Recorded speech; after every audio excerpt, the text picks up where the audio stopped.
нужен человек, который занялся бы этой всей проблематикой. Вот журналисты сидят, и мы там занимаемся тенрианством, шаманизмом, вот этой древнетюркской мифологией, фольклором. Но это системная работа должна быть. Да. Ну, вот это правильно? Не дадут соврать. Вот с элементами, которые у нас сохранились, там, я не знаю, вот небо, там голубой цвет, вот там, где, видимо, из этого слово «хурт» в наше традиционное, да, именно из древнетюркского, это тотемное животное. И вот такие как бы элементы. А как системы, как такого нет. Но сейчас я хотел бы вот еще, это не мифология, но интересный сюжет. Виктор Иванович, я уже касался его на одной из конференций в октябре месяце. Вот. Но, видимо, нужно будет особо коснуться, может быть, вот на нашей конференции в апреле месяце. Смотрите, значит так, у нас очень известный памятник географический о людях, о легендарных личностях, которые принимали участие в исламизации Крыма, не только вот Анатолии, Румынии. Вот, легендарная личность Сара Салтук Баба. В Турции очень известная личность. И вот относительно его, значит, вот этих всех жизней этой легендарной, спустя 200 лет после его жизни, в конце 15 века, были собраны эти все предания, многочисленные, там сотни преданий, вот, которые составили так называемую книгу Салтукнаме. Да, житие вот этого легендарного, значит, шейха. И в том числе там огромный массив сведений, касающихся Крыма. И в частности там упоминается самый известный его крымский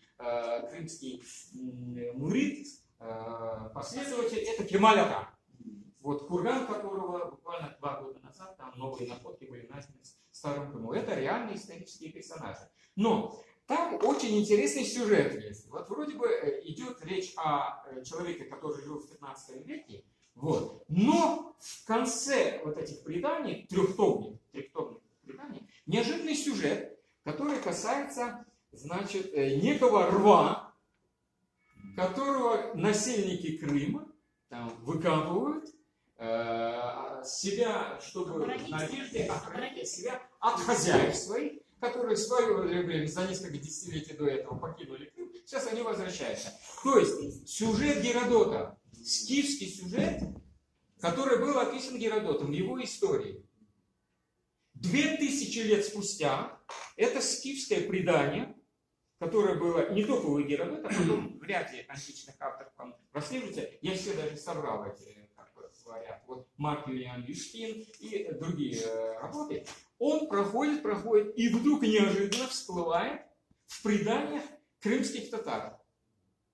На той же территории. Это речь идет вокруг нашего вот рва, напротив Перекопского рва. Другая проблема, вот этот знаменитый Перекоп, который действительно вот отголосок мы видим вот в скифском предании, о каком рве речь идет? Потому что в Крыму их по меньшей мере, насколько я понял, где-то 5-6 рвов есть. На Керченском полуострове, потом и вот наиболее известные здесь. Не суть. Вот как этот сюжет спустя 2000 лет нет, это реальный сюжет. Это реальный сюжет. И в этот момент поднимает очень интересную проблему скифского наследия. Чье оно скифское наследие? Уже 20 лет назад наш коллега Рахметли Кемалоча Хумратлы, он в своем курсе лекций по древней литературе, среди легенд, среди вот этого общей тюркской и мифологии, преданий различных, он, знаете, взял сюжет о Таргитае, скифском царе, и 3 его сыновьях. И 20 лет назад, когда только вот он как бы преподавал, и нам казалось, потом было это опубликовано в журнале «Йылдыз».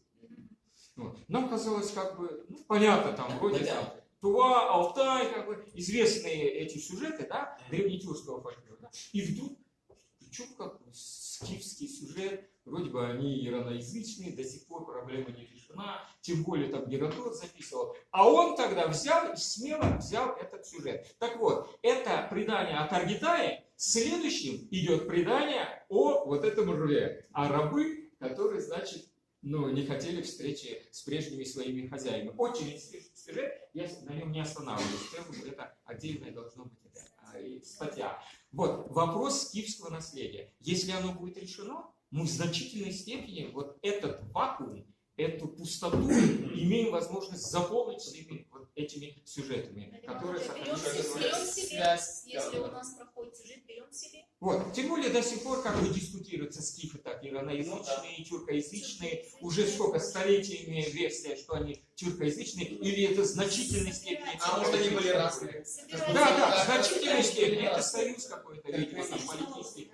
Поэтому вот этот момент скифского наследия супер важен. Нам просто нужно совместными усилиями, какими-то мозговыми штурмами вот, заполнять вот этот вакуум. А его нужно заполнять. У нас вообще проблема тяжелая. У нас греческое вот это античное наследие, вся эта мифология, реально, которая жила здесь. Вот неапольские скульптуры, все эти божества. Куда они все? Они как-то вот, ну, все это приятно, я говорю, да, сегодня? Про Херсонес. Вот. Смаутя, самый такой этот, реклама на наш театр. Да, куда это все? Это же вот наша культура. Как это все объединить? Можно ли это все объединить? Как это делали в скифы 2500 лет назад в Неаполе? Вот интересный опыт для меня. Там же образцы поэзии сохранились. Там образцы поэзии сохранились, греческие стихи. А в Херсоносе полно таких греческих стихов. Вот тоже, кстати, шикарная вещь. Виктор Иванович, давайте напишем антологию крымской поэзии. Начнем с античных времен. На разных языках, разной графикой. И доведем до сегодняшнего дня. Именно крымской. То, что Кемал-Оджа взял в кластере литературы крымско-татарской прав, он был, по-вашему? То есть нам надо взять? Ну, вот сюжет, этот сюжет, который говорит, что это... Вы что думаете, эти, значит, предания читали эти люди Геродота? Нет, явно не читали. В 15 веке это полуневежественное, там даже зачастую. Конечно. Не читали. Значит, эти сюжеты продолжали жить. Возможно, они меняли там язык, но они продолжали жить на этой территории. И спустя 2000 лет они оказались зафиксированы. А если покопаться, может быть, мы даже найдем более ранние варианты фиксации этих памятников. Поэтому вот этот сюжет заставляет к тому, что сделал Кемал-Оджа, отнестись очень серьезно.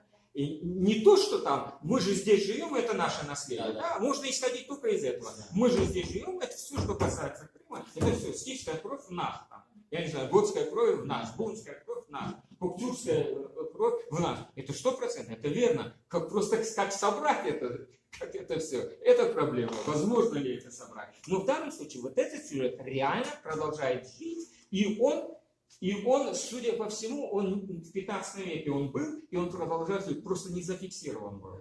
Вот отдельные сюжеты, они у нас до сих пор живут, связанные с темой Аляка. Они продолжают жить. То есть эти предания не чьи-то, это наши предания. Ну, понятно. Добавляй. Там, Норман, вот смотри, как раз